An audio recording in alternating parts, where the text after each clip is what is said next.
Alright, so I'm here for MPL Catch-Up Week 4. I'm going to try and slam as much content on the league in as possible. Let me just open up my notepad. I'm going to start off with just the games, and then I'm going to show standings at the end. I'm going to talk about in each game a little bit about some plays I liked or some plays that I thought were really important to help determine the game, not discrediting anybody's plays, reading the game in real time versus watching a replay as me. Obviously is different. You know, when you're in there, it's hard to read what's going on, what you think the player might do. I'm going to try and not stay on my game longer than the others if it ends up like that. The only reason being I played my game, so I know what I was thinking in every turn, and I'll have more to comment on. So let me go into the first game I've got up on the screen here. We're going to just talk about each one a little bit. So first replay I've got is Wumbles versus Riot. Both these teams look like absolute threats, so we're going to see how the game goes. I do know the results already, so I'm not going to be surprised. So T-Tar lead out of Wumbles was pretty good. It covered a lot. Riot's team is very purple. That's my first comment on the game. Dan's T-Tar is scary, but unless he has like Ice Fang, I don't know what it does to this Gligar. I don't even know if it gets Ice Fang. Well, it just got Earthquaked for all of its HP there, so rip on that one. Rillaboom's fine.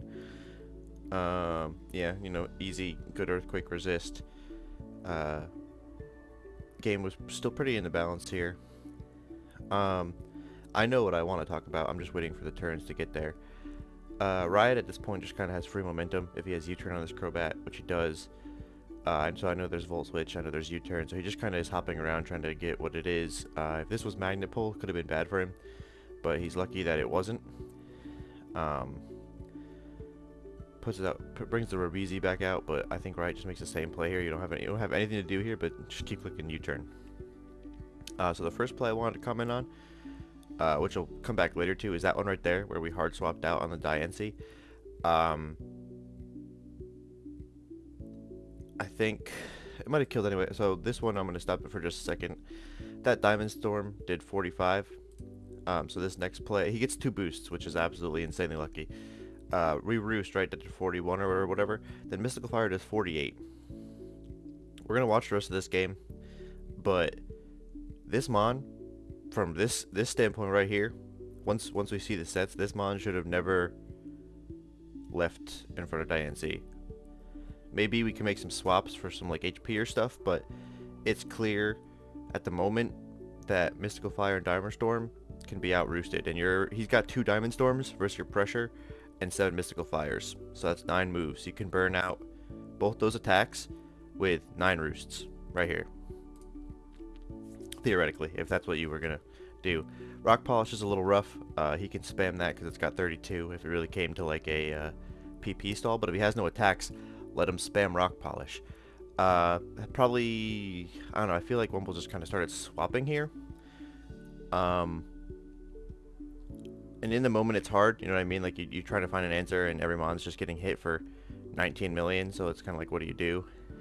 He reveals Play Rough here, so now we know his full set. His full set's Diamond Storm, Mystical Fire, Rock Polish, and Play Rough. This thing doesn't beat Corviknight. Like, maybe you run out of Roost and maybe you have to swap on some of these Play Roughs, which you could have done with Mons like Sylveon. Rillaboom might eat a Play Rough. Yeah, you might still lose some, but I think there was ways that you could have gotten around this Diancie. It might have cost you at least 1 or 2 Mons, but I was kind of rough. We are Z Grass. I think that's what Gloom Doom is, which is a good chip on this. So we could have even chipped it and then like click Grassy Glide or something for some more. Maybe you crit through the defense. Who knows? I think at turn 17 it's just kind of over. This swap also, if there was any chance of pressure stalling, you needed to be able to eat a hit and then roost. This free throw out of the Corv, I think was just, I think you were just rage clicking personally at this point. But I mean, it happens, and like in the moment, it's frustrating when you see these set up, like these stats on a Mega Diancie and you're just getting beaten down.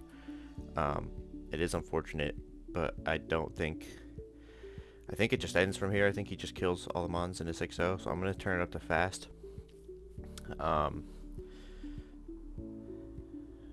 So you're gonna die here to Mystical Fire because you're at 21. Yeah, so I think this is the end. Yeah, your everything is too low. 4% Gyarados, 13% T-Tar. Your play would be, I don't know, like a Giga Ultra crit on Dragapult and hope that he misses a play rough. Like I don't know if that was even possible. And even if that does happen, you're not going to 6-0 with Pull at that point. So that was the first game. I think there were ways that Wumbles could have beaten this Mon, but he played himself out of it pretty quick. So Rai got the win there. We're gonna go on to the. Ooh, no! Don't show that yet. That's for the end. That's for the end. Let me go up to the front so that we don't show that. That's my end piece. So the next game I'm gonna show is Ryan. He's currently, I think he hasn't lost yet versus John Rowing, aka Psycho. Let's just get right into it. I'm trying not to make this super long, so let's just see what we got. There are some turns here that I think mattered, so let me just make sure I'm checking my notes as this goes. So the first play that I think really mattered is not this one. This Golurk is going a little stupid with the Z damage, not the Z damage, the Poltergeist damage. That turn right there, the switcheroo, taking the Assault Vest off his Golurk was really important, I think. We could have healed this with Wish if we have it or something, but it just kind of became a free sack for Charizard Y. The next turn, Psycho's fishing a little with Discharge, but I mean we are Zapdos, so, and you know that Mon's a huge threat, so I don't blame him. This Mon, unfortunately, you're looking for the para, but realistically he's probably clicking Aromatherapy or Wish here, which he does. You know, classic Florges moment. We can fish again because he might just throw well, okay, and then he lowers your special attack. So yeah, we get out of here, which is fine. It's chipped. The first play, I don't know if it mattered too much. It doesn't really. The Reflect is good, so the Iron Head does less. That crit is also pretty important. It puts Drowdon low the turn after the Wish came in, which is pretty good. So this is the first one that's a little unfortunate. It already happened, but swapping out on guard there, you probably could have just taken your kill. If the crit did 78, I'm pretty sure you would have killed this for 22. I learned after the game that this was like, well, I learned during the game, but I learned after the game that this was bulk up, like setup. So this Mon was a Mon that he thought he could set up on, so I understand going to the Urshifu here, but perhaps just seeing these threats and seeing he's only got 2 defensive swaps that are kind of low, just claiming your kill here with Gardevoir while you still have a full Buzzwole, a full Vaporeon, and a Zapdos that can roost on Florges may have impacted the game differently. Ryan, however, clicked like an absolute insane madman, clicked Dragon Tail on the Gardevoir that could have killed him, and forces the Urshifu back out. He goes Florges, so then we've got Zapdos standing in front of this Florges. This is the next play that really impacted the game. At this point, behind Reflect for one more turn, this Mon kills a lot of things if he goes hard. And he doesn't really need this Florges. It's getting kind of low. Like if it wishes and eats a hit, it's not gonna probably heal.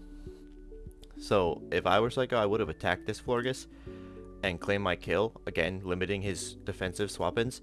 Especially in front of this guy who can just throw a Moonblast if you click bulk up.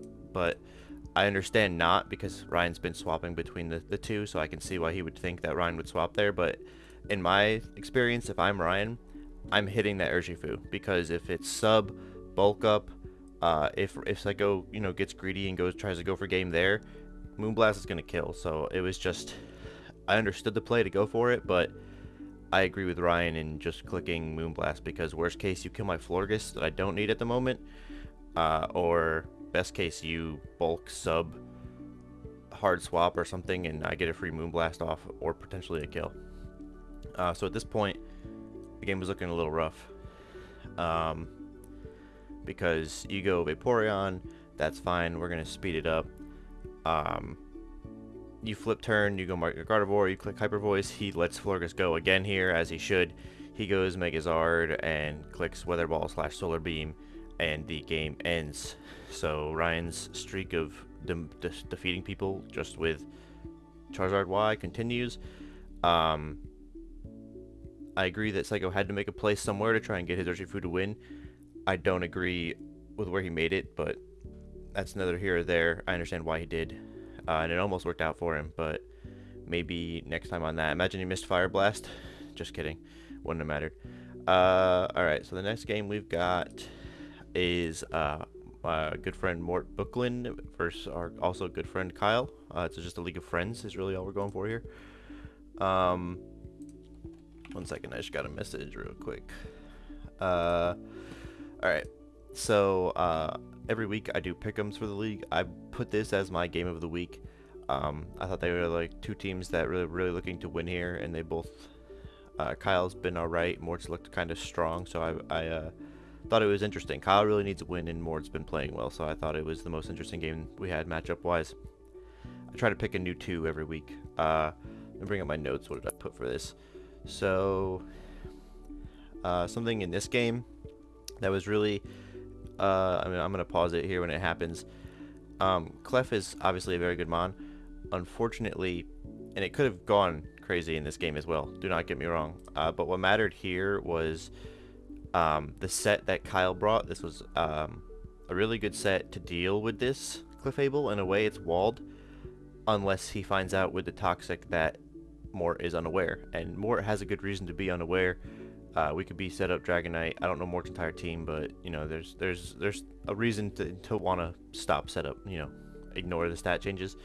However, unless he brings this Coco and throws Toxic on it, so then you're forced to show your Clefable hand turn 4, which is either you're Toxic, now you take Toxic damage and you're unaware, or you're Magic Guard, which means you're not unaware, so setup Dragonite goes a little stupid.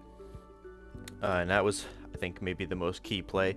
It's just a good bring by Kyle, just realizing that if he can figure out what this Clef is, slash Toxic it if it is not Magic Guard, it matters a lot. Bugman McNeil also Toxic, but it just kind of, it feels rough from this position depending on what his sets are for Thundurus and Gallade, because like at this point this Clef is Toxic to 65. You get Toxic off on the Coco, but our Bug is also Toxic. He's been running Util Arcanine, so I'm going to kind of assume that it's still that way with like Morning Sun and Teleport. A Ferrothorn, which isn't really going to kill or threaten anybody, especially this Entei. So really you're looking in this game already at two mons that are not getting a lot off because of Defog, Toxic, Coco. They're both being handled by Coco, and then Thundurus and Gallade. You've got two support mons, two pretty much sacks almost at this point, and then Thundurus and Mega Gallade, which can still win a game, but it's a pretty rough situation. Alright, so then just a lot of swapping going on. That did 40, man. Coco is so strong. You guys are having a hazard war, but he just defogs eventually, but he might, I think he stops defogging when he realizes that you don't want to eat any of these hazards plus Toxic. Like with 3 spikes up, this guy's going to take 24 plus 6, so it's going to take 30 just coming in, so that your Araquanid's at 9. Clef, same thing, is going to be at like 16 or something like that when it comes in. So we scout a Sacred Fire, which is fine. Like he could miss it, but still risky. It's a good swap in for it, but like I don't know if you really get too much. I can understand the play rough bring in case he tries to go Dragonite there. Lowering the attack is pretty good, but that crit I wrote down as as a big moment in the game. That superpower wasn't supposed to kill there, and I felt like this game was hard for Mort to play into this situation with the way these mons played out so far. But it was doable just with Util and Util, Leech Seed, Knock, you know, Protect, put some spikes up, and then kind of try and play around win cons of Thundurus and Gallade. But losing Ferrothorn there pretty much meant now in front of this memo, mons are just dying. And we'll see that here as it kind of speeds up. I'm going to speed it up real quick because that's just kind of the way the game goes now. Mort doesn't have a lot of safe swap-ins. He can just hit this. Arcanine. Because he just wants it dead. Yeah, so now that's gone. So now he goes Mamo. We're Scarf Mamo, so he goes Thundurus. This might have Grass Knot or something to kill it. It's a good bring, but he's Scarf Mamo, so that's one threat done. So at this point, we're looking at Mega Glade and 2 mons that are pretty much dead as long as Kyle hits Rock Slide. And so he goes here. This is his chance, because Rock Slide's not going to do a lot, and Kyle's obviously locked into it. The bulk upset was really smart. I don't know what he brought. I didn't see pace or anything. I was at work when this game was played. But I think his best chance would have been maybe Drain Punch or something there, just to get HP back. You still have to hit all the 2 hits on the triple axle to kill that. Here, as much as it sucks, your best play might have been to go Araquanid, because he doesn't want this Banette Toxic or anything, and he's just going to Destiny Bond. Like, you're never going to get to go as Mega Glade where this Destiny Bond isn't active. And maybe it's unwinnable at this point, but I think maybe if you had swapped to Araquanid, maybe there was a chance, because it just would have come down to, no, you would have died to spikes plus the it didn't matter really at all. The Shadow Claw would have killed you no matter what you came in at. So and you were boots, so the spikes didn't matter. But yeah, it was a rough situation for Mort. And we're gonna go right into the next game. This is another one that was kind of a... It happened, that's for sure. So Iceman versus Jimmy. That's a good knockoff to take Life Orb off his Thunderous, so you can see it's offensive. You always want an item off the Feeny. That's really good. Up to this play right here, I thought Jimmy was playing fine and doing what he needed to. He took 2 lefties and off the sub Feeny, which means this is probably set up. So at this point, unfortunately, you probably have to TP out to something that'll break sub, and then you go into something that'll hit it physically, maybe like a Bullet Punch or an electric move. So the first play I wrote down that mattered a lot was this one right here. Jimmy, rather newer, didn't know that trick doesn't go through sub, which is unfortunate. Depending on what item he was trying to trick him, that could have been really important. You're just gonna start losing mons, and I'm gonna speed this up because Stack Attack is not gonna go first and die to that. This Arcuno obviously walls, but he can just, your free stride doesn't break in 1, so he can just get to 6 on your Articuno.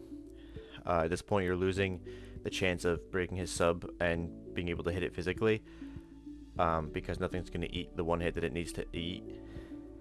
And I think we play this out as Iceman just goes all the way to +6, which he should, obviously. It's going to be pretty much unkillable at that point.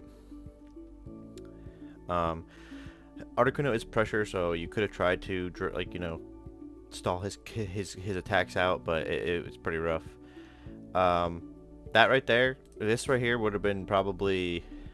It's impossible because he just subs again. Your Thunderbolt does 13%. He subs back down to 11, but you obviously need 2 Thunderbolts, so it's pretty much over at this point. The fact that we haven't gone a physical hitter to try and break the sub on one of the turns that he's gonna sub just shows me, I don't know, either you don't have the attacks or you're just clicking buttons, whichever works for you, I guess. And this is the end. Like I said, you can try and stall him out with Pressure Articuno, but the second he's +6 at this point, so the second that he like draining cases into Surf, he's just gonna kill this thing, because that does 35, and it's weaker than that move. Yep, there it goes. And then the only other real play I had in here that made like a difference is this right here. The only reason is we know in turn 4 that you tried to trick the Tapu Fini.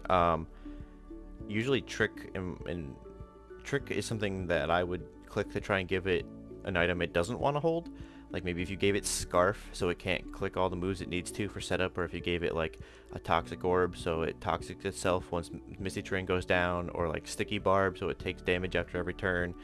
But you knocked Leftovers off this Fini, so why did we go to Slowbroing click trick to try and give it Leftovers? I don't know, it was just a weird play in my mind, but he just clicked serve a couple more times and then it's over. We just are running setup Fini, which obviously we're here to win, so that's what you do, but not too fun to play against. And that's that game. We're gonna go into, this is my game. we're going to see how it goes. One of my most important turns is right here. This Vikavolt absolutely plugged holes in my team. I really didn't deal with it well. My play and idea here was I'd beat Poisium Z. This league does have Z moves, as we've seen in a couple of the other games. This if he ran HP defense to try and stop some of my physical threats, like Mega Lopunny or Bisharp, the Z poison did kill it, as well as nothing really wanted to swap into it outside of Cobalion. He could, if he went there, then he got my ass, I guess. I was terrified of this Mega Alakazam, so I crafted this Hippopotas to specifically wall it. Just sand chip and not die. I was just gonna click slack off and just let it chip him. So that energy ball bring was really smart. Because I was fake out quick attack to deal with that stupid Mega Alakazam. So the more sand turns he ate, the easier it was going to be for fake out quick attack to kill. So making sure he wasn't walled by Hippo was really smart on Michi's part. I don't know how he saw that one coming either. Because I had some other mons that could have come. I don't know if they would have done it as well, but just, I guess, good prep by him. I was looking for speed control again with Rotom. It's been my most clicked button on this Rotom has been T-Wave, I'm pretty sure. This Vileplume was a bit of an issue, but I crafted, and by crafted I mean I just put Nasty Plot on my Gengar, because at times 2 Gengar plugged holes in this team, which I do to click Sludge Wave, would kill him, get him out of there. Next we've got his Mega Alakazam. He's here. This was a risky swap. I wanted to see if he'd throw Sub or Focus Blast. Seeing that he's Psychic and Energy Ball means of the 3 moves he could potentially have, I believed they were either Focus Blast, Sub, and Recover. And seeing Energy Ball means he doesn't have one of them. So I wanted to try and scout, but he was afraid of the Sucker, rightfully should be, on my Bisharp. So that happened. I slowed this down. Not that I really needed to. I was still faster with Gengar. But just, you know, if I can get some paras off, it always helps the teams. He Volt Switches, which is pretty good on his part. It goes Obstagoon and gets his free burn. This mon is always a threat. Guts is just so strong. I had enough HP in me to live a hit, and then I'm faster on my Lando. He obstructed, which was fine. I also want to give credit to Michi again on this Weezing set. It was made natural gas. I'm going to let the turn play out. It was made neutralizing gas for my Azu. He assumed if I brought Bandit Azu or something, he would take away huge power and render my Azumarill pretty useless, which is a really smart bring. Unfortunately, I didn't bring the Azu, so he wasn't... That Earth Power, I don't know if it killed. The crit might have mattered, but I know it's super effective, and I was modest, so, and it was probably set up to wall Azu, so that might not have mattered. At this point, though, I let the Lando die. I go Mega Lopunny because he doesn't really have a great swap in. I was going to fake out, obviously. Once I see how much physical defense this Cabalion's rocking, I know it's going to be doing something like that. This forced an Obstagoon.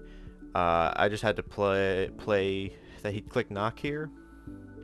Facade probably killed. I don't know specifically, but I think Facade did more there. I could be completely wrong. Just taking the damage, and then at this point I was just going to click CC. He doesn't have a swap in, and CC plus quick attack kills Mega Alakazam, so I click U-turn to give me momentum. I went Bisharp here pretty much to force in Cobalion. I misplayed here. My initial idea was I was going to brick this down low enough to where Shadow Ball by Gengar kills, and then we would have sacked 1 to Mega Alakazam. I would have gone Mega Lopunny. I would have clicked Fake Out Quick Attack, killed Alakazam, and won the game 2-0, which was what I was playing for here. But I forgot that I wasn't banned. I was Black Glasses. So I got lucky by the pair there because it saved me a sack, realizing that I didn't drop it into Shadow Ball range. Now that he's minus special defense, it would have been, but that was after a CC, obviously. So then I click CC on Mega Lopunny. It kills. Then same thing here. At this point, I pretty much was figuring I was throwing Bisharp away unless he missed Focus Blast. But he Psychicked, which I luckily immuned, and then in case he did this or sub, I just click Knock, because I do not want that mon behind a sub or I lose. So yeah, that was my game. Pretty well played. Really smart bring on this Weezing. Unfortunately, the mon that it was for didn't come, so, and then he also lost his Vikavolt turn 1, so in theory, Mitchie, in my mind, was almost playing this game like 2 mons down, which is pretty hard, and he almost still beat me. All right, right here we've got the Blitz It and Cow Stuck in a Tree match. It's the last match we're gonna show. There was potentially gonna be one more, but it got extended, and I'm not waiting around for that. Fishing for the burn, just too easy. Pretty easy pre-marina here, but he kind of called out Cow's set. Cow likes to be good old sub CM, so this minus special attack kind of is the wrong place for us to be sub here. This Reggie Steele is a bit of a issue. This game, I'm going to speed up to fast. It was just kind of well prepped and well played. That Stone Edge comes back to haunt Cow. I do believe if that hit, he could have potentially won, but I think it you know, we'll see how it goes. Yeah, they're just Blitz just saves his win con. Cow gets a little unlucky with stuff like missing that Stone Edge, but overall, it kind of came down to what they both prepped for it to come down to, and in that scenario, I think Blitz usually wins. Pretty unfort play on the U-turn here, although it did crit, so it's too easy for Cow, but unfortunately because he's, I'm guessing, banned or he's life orb, he can't come back in. That Will-O-Wisp was a really good play. Cow went Garchomp. I remember them saying why they did this. He went Garchomp assuming he was going to Pain Split or something, and probably Stone Edge did enough after the Pain Split for it to not matter. Blitz through Will-O-Wisp, which fries Garchomp coming in. Easy Stone Edge cleanup for Garchomp, but Garchomp is now burned, so it's a little rough. We are slower, and Ice Beam would have killed, so good swap. This Reggie Steele's fat as fuck. Yeah, I don't think Cow at this point Cow had to break through this Reggie Steele, or at least start doing damage to something, so this Sword Dance helps him get back to neutral. If he connects on this Stone Edge, it'll kill, which is still good for him. And it did. It's just so simple. Oh, just gotta hit one that matters. So true. Fried. Absolutely. This was the most game-deciding play that we're about to view in my mind. Cow goes Alakazam. Blitz whips out the Quick Attack, which fries the Focus Sash, meaning that this Alakazam can't eat one, which specifically matters in this matchup in case Blitz is Scarf Inteleon, which I believe he was. I know they talked about it and put pastes in, but I'm pretty sure Blitz made sure that this Inteleon was Scarf so that it never lost to Alakazam as long as he broke Sash, which he did with the Quick Attack. So Thunderbolt kills here. All that really matters is if this Z kills, but with the setup that he would have needed to crit pretty much, so then Earthquake kills. Alakazam comes in. He's going to kill this, obviously, and then this is where the Sash mattered, but he does not have it, as well as this is Scarf, so, yeah, pretty easy wrap-up by the Inteleon. Okay, so just at the end here, we did have a DQ, and I wanted to just look at the matchup, and then I was going to go over one of the teams that was made. I guess the other team wasn't made, which is fine. It was, you know, it's whatever, it's just a DQ. I do want to fry both of their dumbasses, though. Margus is a busy man, as the league knows, and if you made this far, you already know this. I don't, you know, but I think it's funny. I want to take this opportunity as being the least favorite admin to just fry both these dumbasses. Marcus works a lot, which is well known.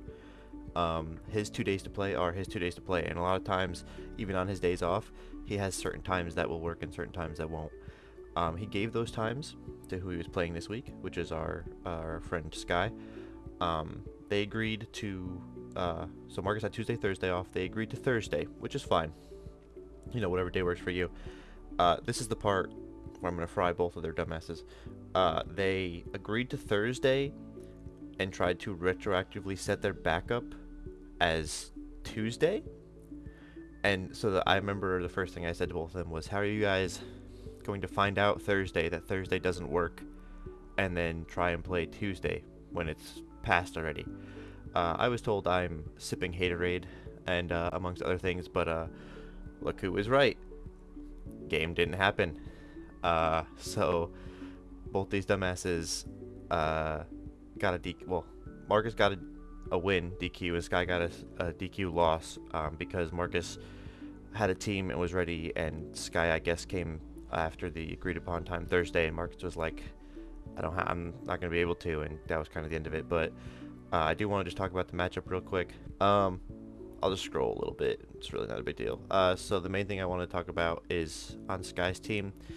They both have threats, but like the first thing that I see is we've got Ghost and Dark Weak with no resist, just a weak. And then Fortress can eat a hit because it's sturdy and my Lodic's a little fat. But this is what I would try to look as like a win con, especially because there's like a Hoopa U, which is a dark type, and a Delmise, which is a Z user. Hoopa's another Z user, so Marcus could really like look to just Z something with one of these types, or just run Poltergeist and like Z Dark and clean here. But obviously Gliscor is a threat. Lottie is always a threat. Milodic's just fat. You got Z Hypnosis on Circuitry, so Sky could put one to bed, and depending on who that is, game could change and go on from there. I only have Marcus's team, so I'm going to go over that. This is Marcus's team, and he did in fact look at what I thought as well. There is a Delmise here. It's not Z, it is Chestoberry, so he was planning for probably Z Hypnosis or of something of the sort, which is a smart brain because it will force Sky to click Hypnosis twice. Even if she hits it once, he'll wake up and then she'll have a speed boost, but she'll have to hit another Hypnosis, and it's still 60% accurate. Obviously, he brings Nasty Plot, Dark Pulse right here. This Hoopa was going to be a major threat. Web to slow everything down. And this was the coolest set of the week that I thought would have been really cool to see played. It is a Porygon Z with Dark Z. So this conversion would have changed its typing to Dark, and then he would have had a Dark Crystal, like a Dark Z Crystal, so he could absolutely blow something apart with Stab Dark Z. Then he would have also just had Stab Dark Pulse, Recover for HP back, and Protect to stop Sky's multiple bug types with First Impression, honestly. So I thought it was a really good idea. It's unfortunate we didn't see the game played, but yeah, I guess the shout out to the league is don't make your backup day 2 days before your agreed play time. And that's all I got. Stay wrecked.